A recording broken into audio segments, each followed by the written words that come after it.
இங்க ஒரு ஊர்ல ஒரு சர்ச் இருக்கு. அங்க மாற்றுத்திறனாளியா பொறக்கிற குழந்தைங்களை எல்லாம் விட்டுட்டு போயிடுறாங்க. அண்ட் அங்க இருக்கிற மதர் ஆதரவு இல்லாத அந்த குழந்தைகளை எடுத்து வளர்க்க ஆரம்பிக்கிறாங்க. கொஞ்ச நாள்ல அது ஆதரவற்ற இல்லமா மாறிடுது. இங்க இருக்கிற குழந்தைங்க எல்லாமே சத்தத்தால மட்டும்தான் கம்யூனிகேட் பண்ண முடியுது. இது தெரிஞ்ச அந்த மதர் இசையை ஒரு கருவியா யூஸ் பண்ண ட்ரை பண்ணும்போது அந்த குழந்தைங்களோட ஹெல்த்ல நல்ல முன்னேற்றம் தெரியுது. ஆனா திடீர்னு ஒரு நாள் அங்க இருந்த 42 குழந்தைங்களும் இறந்து போயிடுறாங்க.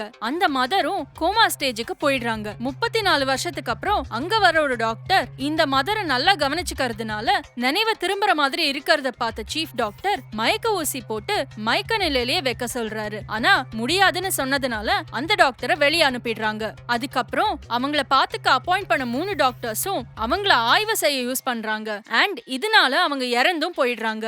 இது அங்க மெயின் டாக்டருக்கு தெரிய வருது. யார் இப்படி பண்ணாங்கன்னு கண்டுபிடிக்கணும்னு நினைக்கும் போதுதான் இவங்களுக்கு ஒரு விஷயம் தெரிய வருது. 34 வருஷத்துக்கு முன்னாடி இவங்களோட கணவர் வேற ஒரு லேடியோட தொடர்பு வச்சிருக்காரு. அண்ட் அவங்க வவ்வாலோட சத்தத்தை வச்சு அங்க இருந்த குழந்தைங்க மேல ஆய்வு செஞ்சதுனால தான் குழந்தைங்க இறந்து போயிருக்காங்க.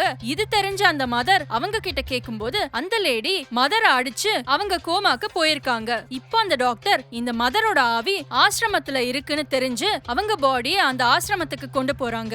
அண்ட் அதனால இவங்களுக்கு உயிர் திரும்பிடுது. அப்ப குழந்தைங்களை கொன்ன அந்த லேடியும் அங்க வராங்க. அவங்கள அந்த குழந்தைங்களோட ஆவியெல்லாம் சேர்ந்து கொன்னுடுறாங்க.